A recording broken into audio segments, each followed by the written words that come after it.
My name is Rebecca Johnson, and I love Batman v Superman: Dawn of Justice. And I am publishing a series of videos exploring the reasons why I am such a fan of Zack Snyder's film.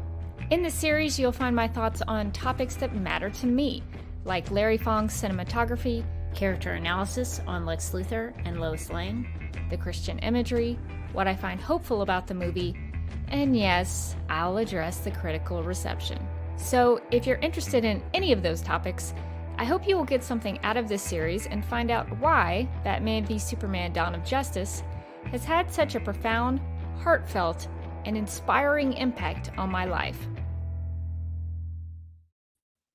Welcome to the Duck Milk Pride YouTube channel. My name is Rebecca Johnson, and this live stream is part of a series I am calling Reading Reviews with Rebecca, which will analyze the critical reception of Batman v Superman: Dawn of Justice through the negative reviews written by top critics from Rotten Tomatoes, one review at a time. Now, this is not meant to belittle anyone's opinions, but rather serve as a study of art criticism and how we discuss film. I'm hoping that this endeavor will encourage all of us to be better consumers of cinema. This week, I'll be reading through a review, if you want to call it that. It's a very short review, but it is a review nonetheless that was listed among the top critics of Rotten Tomatoes from the Chicago Reader, titled Batman v Superman: Dawn of Justice 3D, written by J.R. Jones. You can click on the link in the video description below if you'd like to follow along and read it for yourself, and I encourage you to do so. If J.R. Jones should ever see this video, I just want to say that I'm aiming to do this as civilly and analytically as possible, and I would ask that anyone watching live or posting in the comments would do the same.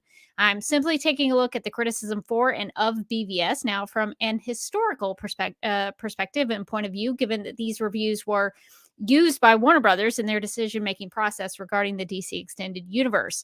Due to the poor reviews for Batman v Superman, the tone and approach to the franchise were changed for Justice League and ultimately have led to the destruction of the Snyderverse.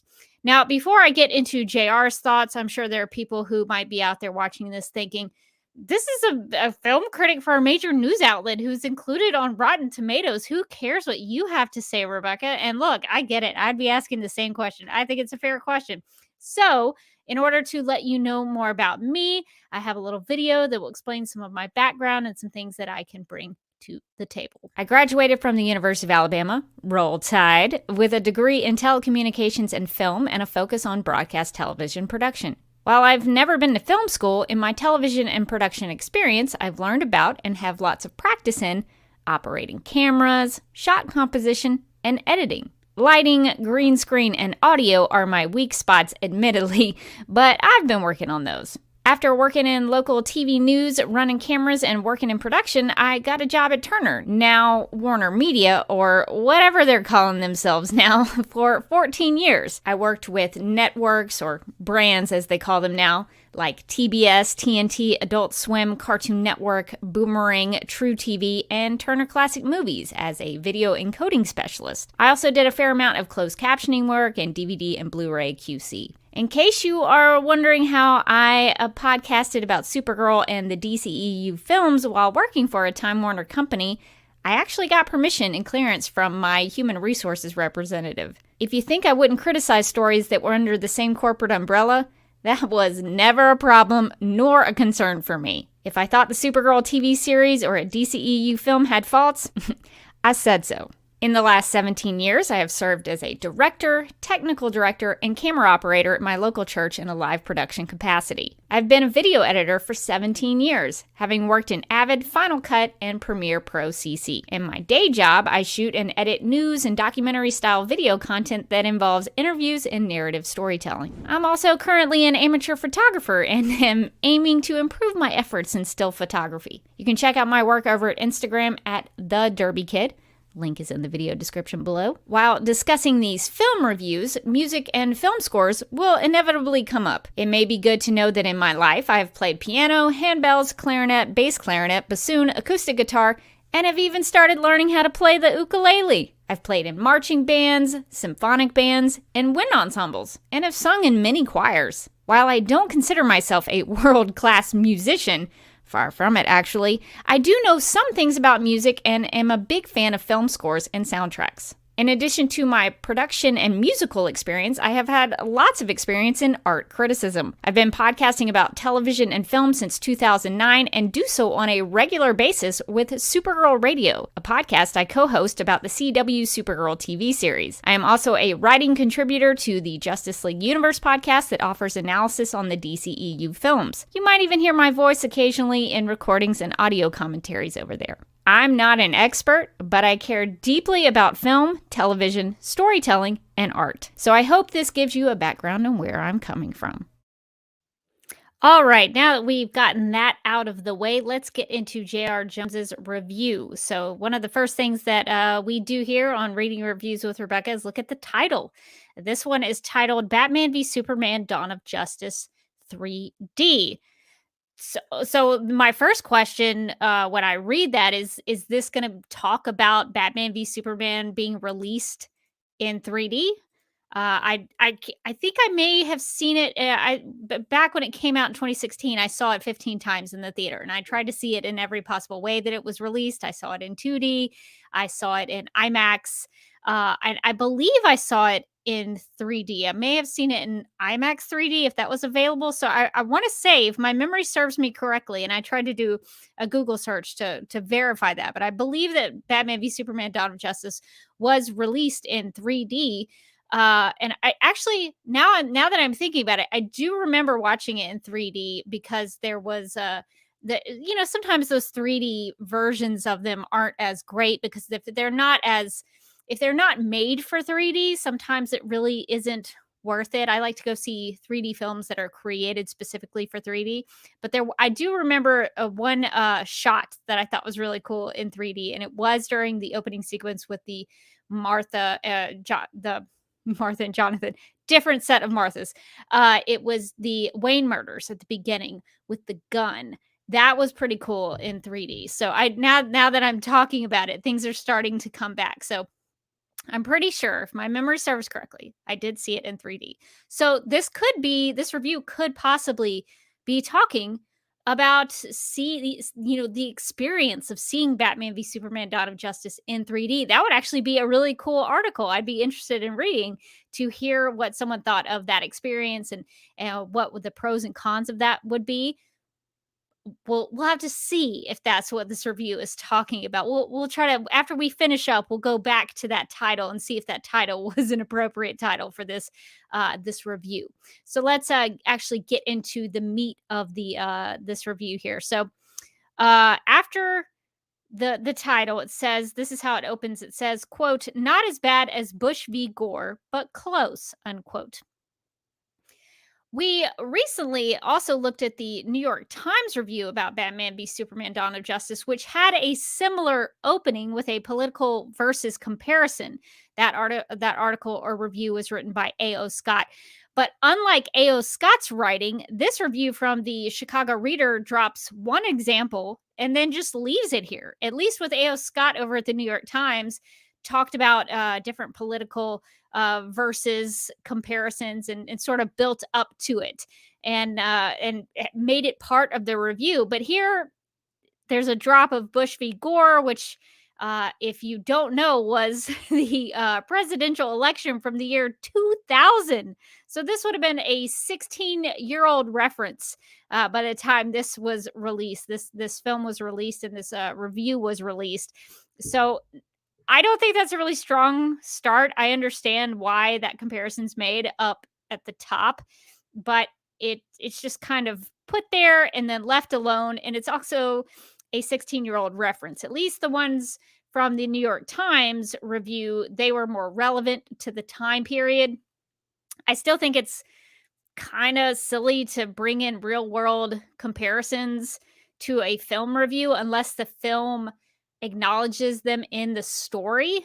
My personal approach to film reviews is keeping my thoughts from the first frame of the film until the last frame of the closing credits. That's where my film review thoughts lie. I try not to bring anything else outside of that. I base all of my film reviews on the merit of the film as much as possible. Sometimes things are going to creep in because maybe there are references the film makes there. But the things like Bush v. Gore that really doesn't have anything to do with Batman v Superman. And it's like I said, it's a 16-year-old reference by the time this was written. So not a great choice. If you were going to compare some other versus showdowns, maybe Bush v. Gore would not be the best one, especially since the Bush v. Gore thing came down to the hanging chads. That's not very exciting.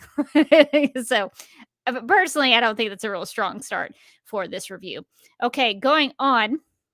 It says, quote, director Zack Snyder, having revived the Superman franchise with Man of Steel in 2013, tosses in the Caped Crusader, played by Ben Affleck, rehashes his origin story yet again, his parents being gunned down in Gotham, his mother's pearls scattering, and sets him up as Superman's antagonist. Now, the idea here that Snyder just redid Batman's origins with the Wayne murders like Christopher Nolan's version, which is how it comes across to me. I don't know if anybody else reading this would make that connection here, but it seems like it's the reviewer trying to say, oh, well, Christopher Nolan had the pearl scattering, so here is Zack Snyder just doing what Christopher Nolan did. I think that's absolutely false. I don't think it's just a redo of Batman's origins. The only comparison that is true here is that Martha's pearls do scatter. And that is because the Dark Knight Returns, not the Dark Knight Rises, different that's actually one of the Christopher Nolan films, but the Dark Knight Returns, which is the comic book written by Frank Miller, is it has the pearls scattering like that. So the opening sequence of Batman v Superman is pretty much taken from that legendary comic book. So that's where the inspiration comes from. So it wouldn't surprise me to have multiple storytellers or filmmakers draw inspiration from that. But there are differences in how that is accomplished. So it's not just like, oh, they're redoing the origin story again. There are differences to the way it's artistically shown. And there are also differences like the family in BVS goes to see a movie, not like in Batman Begins when they go see an opera.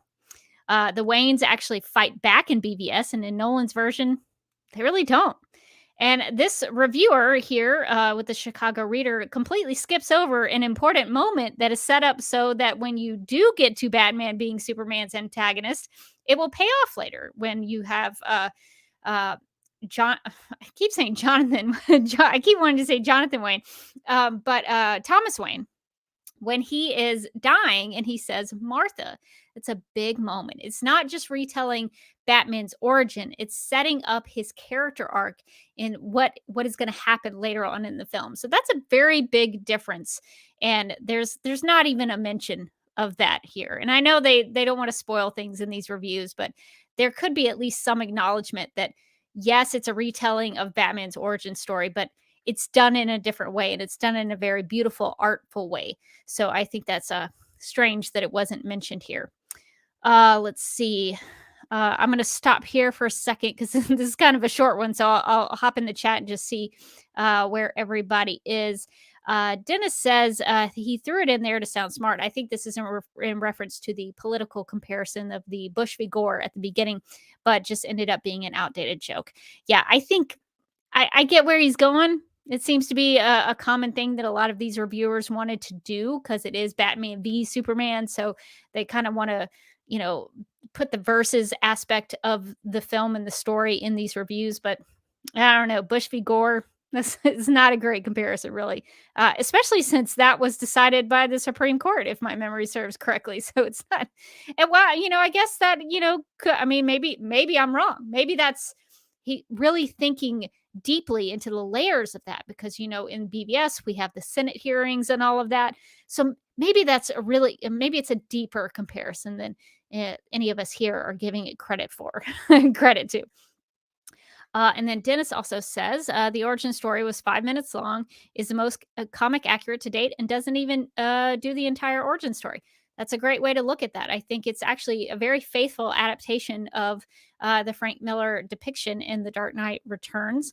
And I think it does a great job. It's one of the most beautiful sequences, in my opinion, put to film. Larry Fong just really outdid himself in the cinematography for that. It's just, I could watch it over and over and over again, especially with the music from Hans Zimmer with the Beautiful Lie theme. How could you hate that? I'll never understand why people dismiss that as nothing but beautiful. And Reynaldo here says, Hello, Rebecca. How are you? I'm doing very well. Thank you for joining me. And please share your thoughts if you have any. And I hope you're doing well. And 2022 is off to a great start for you. Let's see. And Dennis also says, plus it's dream form. We are not seeing the Wayne murders again. We are seeing how Bruce remembers the Wayne murders. That's an excellent point, Dennis.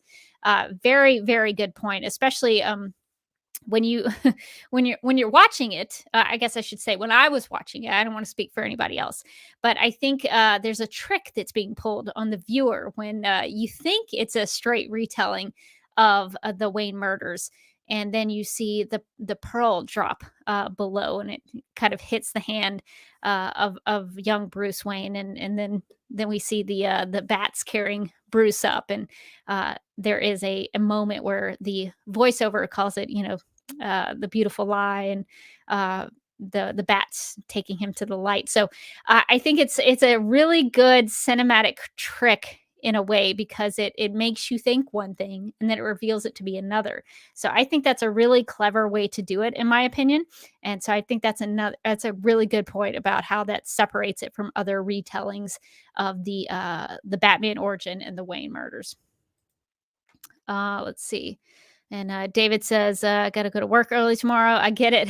And David will share thoughts in the comments. Please do that. Share any comments that you have, and if anybody's watching now and you think of something later, please drop me a comment in the comment section, and I will respond to it. All right. So getting back into this review, it goes on to say this is after talking about the Wayne murders and the Batman origin being retold. The review says, quote, Affleck makes a pretty good Batman. He's got great teeth, though his insight into the character consists mainly of having him in the streets in a one-day stubble and a crabby mood, unquote. I appreciate here that JR is willing to admit that Ben Affleck's portrayal of Batman was pretty good. I think, that's a pretty, objective. Maybe JR here didn't appreciate the film, but acknowledges that Ben Affleck did a pretty good job with Batman. I've actually never considered the positive of his great teeth before. So I'll have to give that a closer look next time I watch it. I've never really studied Ben Affleck's teeth before. Usually, if I don't notice anything about someone's teeth, I think that's a good sign, because usually it's when someone has bad teeth that it seems a little distracting. So I think that's a point in Ben Affleck's favor, that I didn't notice his teeth. They're the perfectly great teeth, I'm sure. So it's kind of a weird comment to put in there, but I guess, this is the perspective of J.R. Jones, is to talk about Ben Affleck's teeth. So, okay, we'll go with that. It's different, I'll say that. It's a very unique perspective to share. Going on, I guess Affleck's great teeth are where JR's compliments end, though, because that seems to be the only thing he liked about his characterization. He quotes one day stubble and a crabby mood. That seems to be all JR got out of Ben Affleck's Batman. And I'm surprised by that, because this is supposed to be a professional film review, a film critique that is highlighted in Rotten Tomatoes top critics. You would think that a reviewer would try to get more out of a character journey and an actor portrayal and performance, more than just he's got great teeth. But that's kind of where it ends with JR here. I'm surprised that one can have their review dictate whether a film is fresh or rotten if you're writing like this. I'm kind of honestly surprised that Rotten Tomatoes is supposed to be this website that gathers up all these reviews and creates this percentage score about how good or bad a film is. And this is one of the reviews that dictated that. A review that said, "Oh, Ben Affleck had pretty good teeth." Okay. Okay. Okay. I guess that's okay to be included as a top critic. That's a strange standard in my opinion, but I guess that's what they accept on Rotten Tomatoes. What I think is really unfortunate here with JR's review is that there's no exploration into the character arc and journey for Bruce Wayne in Dawn of Justice. There's no mention of how he is similar to Lex Luthor for most of the film. I find that pretty interesting. There's no recognition of the God versus man theme that runs so brilliantly through his battle against Superman. There's not even an acknowledgement of Bruce's daddy issues that could be tied into both Clark and Lex's backstories as well. I mean, they're kind of all orphans. There's so much to talk about with Bruce and Batman and BBS, and JR just doesn't seem interested. So I think that's kind of unfortunate. This would probably be a more interesting review if JR would dig into that. Maybe he was tied down to a certain amount of a word count that he could only write so much. So maybe he couldn't really dig into that. And maybe I shouldn't say he. Maybe J.R. Jones is a lady. I'm sorry. I'll probably just stick to saying J.R. Jones because I actually don't know. So that's unfortunate that I think that kind of seems to be a thread through a lot of these reviews is that if they wanted to dig more deeply into the film and the story, there'd be a lot more interesting things to write about. And these reviewers just don't seem interested in it and don't want to put any effort into it. And it's kind of a shame because I think that's part of the fun of being a film critic and somebody who digs into these stories and analyzes them. That's what's fun for me about it. But maybe that's just me. All right, moving on. J.R. Jones writes, quote, Jesse Eisenberg contributes arch line readings as Lex Luthor, and Jeremy Irons adds the requisite touch of fake class as Alfred the Butler, unquote. So I'm not sure what an arch line reading is. I tried to look it up, but I couldn't find anything to tell me what an arch line reading is. I know what a line reading is. A line reading is when you pretty much tell an actor how to perform their dialogue. And from what I understand, a lot of actors don't want you to do a line reading. They want to be able to get there on their own.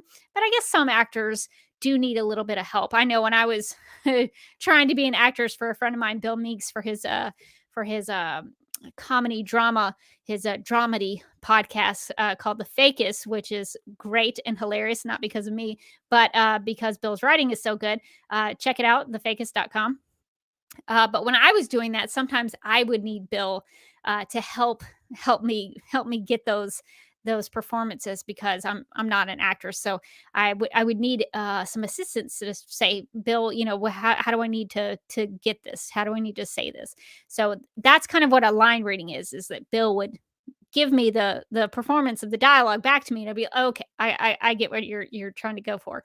But a lot of actors, real actors don't seem to like line readings, but I don't know what an arch line reading is. So if anybody has any clarification on that, please let me know. It seems like some sort of terminology from the industry. At least J.R. Jones is making it seem like it's terminology from the industry. So that's something I don't know. So I'd be interested in learning more about that.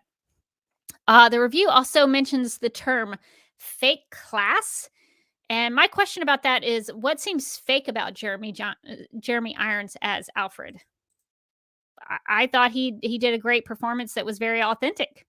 And so I'm I'm confused about what that means to say that Jeremy Irons as Alfred had fake class.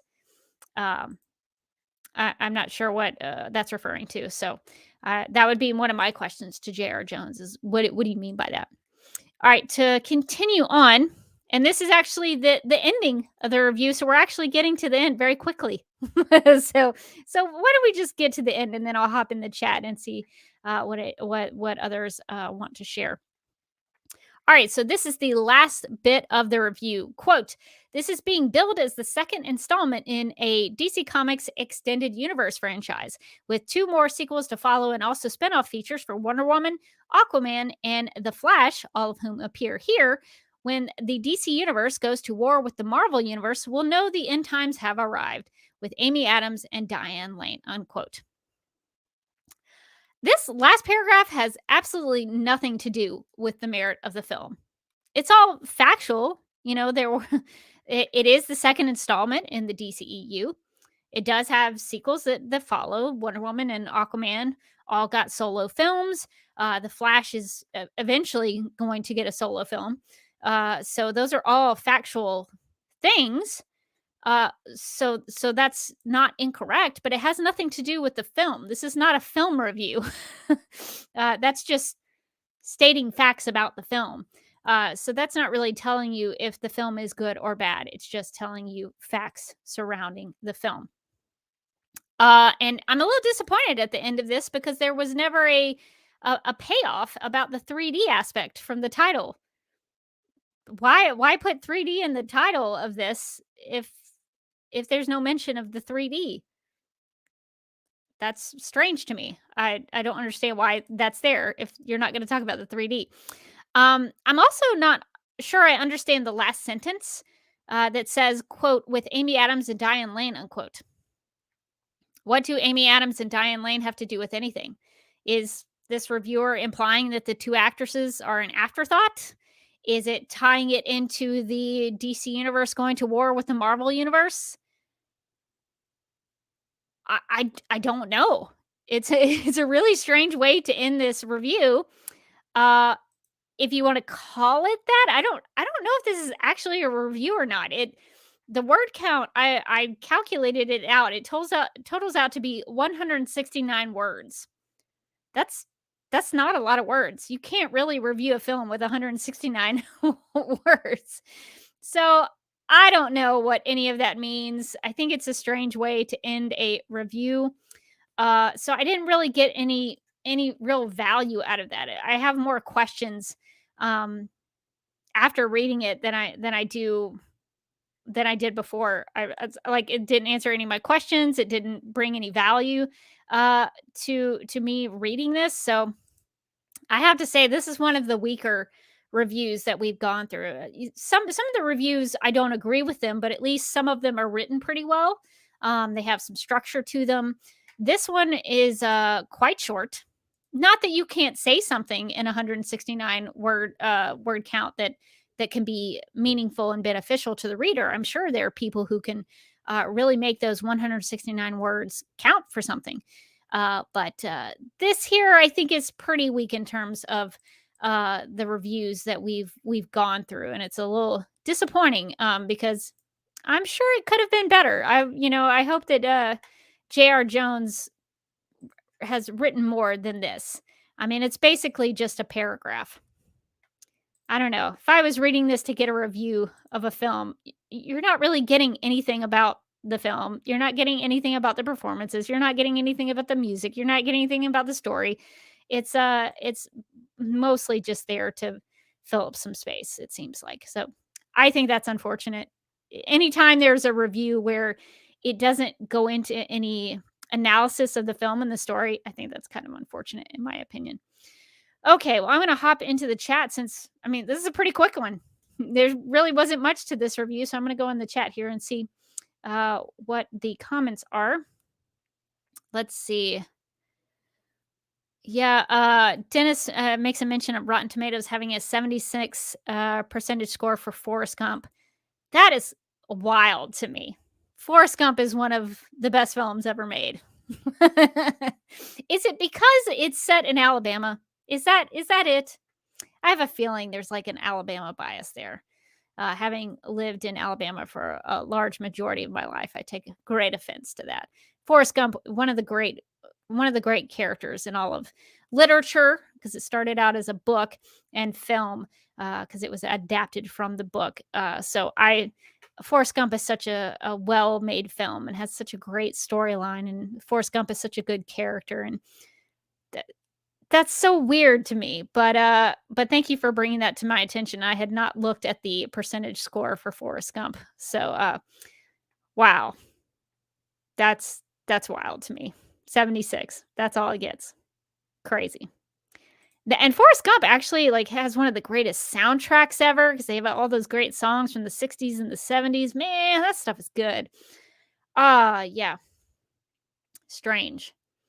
Let's see. Dennis also says the fake class reference might be because he's British. You think he's noble, that you think he's part of the nobility, that he's like an elite member of the class in British society. Oh, Alfred comes from the East End. I did not know that specifically. I need to do more Alfred Pennyworth research. I haven't done any in a while. Yeah, I mean, I guess it has something to do with him being British and maybe having a British accent and drinking tea and things like that. But I don't know. I think that's just being British. I don't think it means he's like a fake person. It's strange. Uh, yeah. So, and Dennis also asked, "Was that it? Can't even call that a review."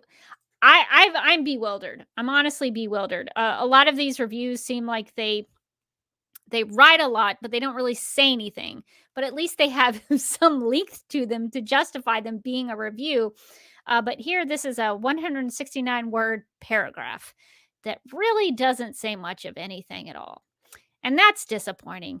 I really wish I could see more of what J.R. Jones really thought of the film. I don't see much of a perspective here that really says anything about how J.R. Jones saw the film and took the film in. It's a lot of just I don't know. It's a lot of talking about facts and then just describing a few things about the characters and the performances, and that's it. There's no real perspective here. Um, so that's a little disappointing. So I guess that's kind of it. Not much to say about this one, because there wasn't much to say in the review. So I guess that's fitting. Okay, so I guess that's going to do it for this week's live stream. If you missed this live, I hope you'll consider sharing your thoughts in the comment section below.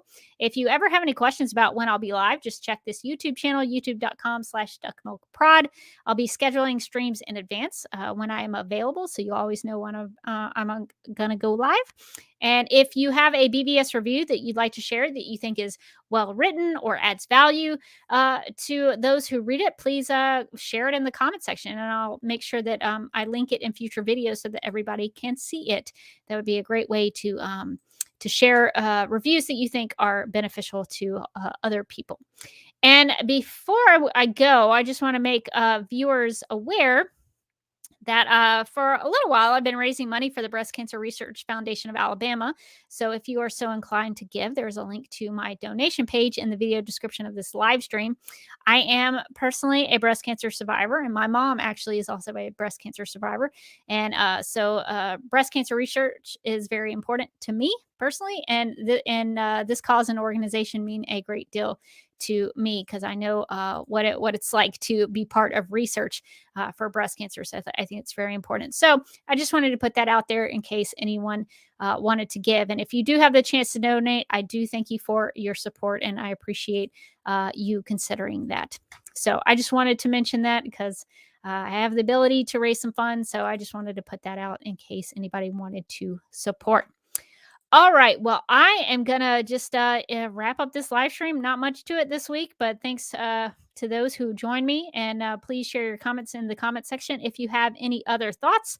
But until next time, I think I'm going to hand it over to voiceover Rebecca and let her wrap this up. If you would like to see more of these live streams, make sure to subscribe to this YouTube channel at youtube.com/duckmilkprod. If you'd like to keep in touch with me personally, you can follow me on Instagram at The Derby Kid and on Vero at Derby Kid. You can hear my thoughts on the CW Supergirl TV series and all things Kara Zor-El over at Supergirl Radio by visiting supergirlradio.com, subscribing wherever you listen to podcasts, or subscribing to the DC TV Podcast YouTube channel, which you can find at youtube.com/DCTV Podcasts. Also, please check out the Justice League Universe podcast for in-depth analysis on the DCEU films, including Batman v Superman: Dawn of Justice. And before I go, I hope that this live stream video series will inspire you to think more critically and thoughtfully about film and storytelling. I'd like to leave you with this quote from C.S. Lewis's book titled An Experiment in Criticism. The truth is not